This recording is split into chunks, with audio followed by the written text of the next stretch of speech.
गाई जदि 14 वर्ष उपरक होगला तुम आराम से खाई पार गाईर बयस जदि 14 वर्ष उपरक होगला तुम आराम से खाई पार एटा मु कहूनी एटा बंगाल सरकार कहते कि जदि गाई जदि 14 वर्ष उपरक तार बयस हो जाऊँगी तुम आराम से खाई पार माने तुम 14 वर्ष जाए गाई टू क्षीर खाइब से क्षीर दुनिया प्रकार जिनस कर गाई बिकब तापर जो गाई तो 14 वर्ष हो खाईदब मुस्लिम मान बिकिदब कि जहाँ मैंने केवल तो मुस्लिम मैंने खाऊना हिंदू मैंने भी बहुत जन हिंदू मैंने भी अच्छा जो मैंने गाई खाऊँ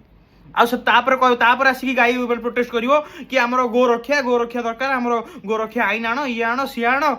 माने तुम गोटे एग्जांपल है कौन कहल माँ जो बुढ़ी हो माँ को तुम माँ सागर रही 20 वर्ष जाए ठीक अच्छे जो 20-25 वर्ष पर तुम इनकम कर स्टार्ट करदेव बापा माँ को नहीं छाड़देव कौटी गल वृद्धाश्रम जिनसा पूरा सैया 14 वर्ष जाए तुम मैंने गाई को खाई पारनी जब 14 वर्ष होगा गाई बुढ़ी होगा गाई जो बिकी दियो मुस्लिम जहाँ मुस्लिम बिक निजे काटी जहाँ भी खाई दियो माने छी छी तुम माने आजिका दिन में केवल गाई है गोटे राजनैतिक मुद्दा ना कि नुह ये गाई खाइला ये पार्टी गला गाई खाई पार ए पार्टी गला गाई खाई पार एमती कर खाली राजनीति चलाई प्रकृत में माने जो गाई प्रति जो माने आम गोमाता प्रति जो कौन प्रेमटा क्या पाखे ना केवल माने राजनीति करने जिनसा अच्छी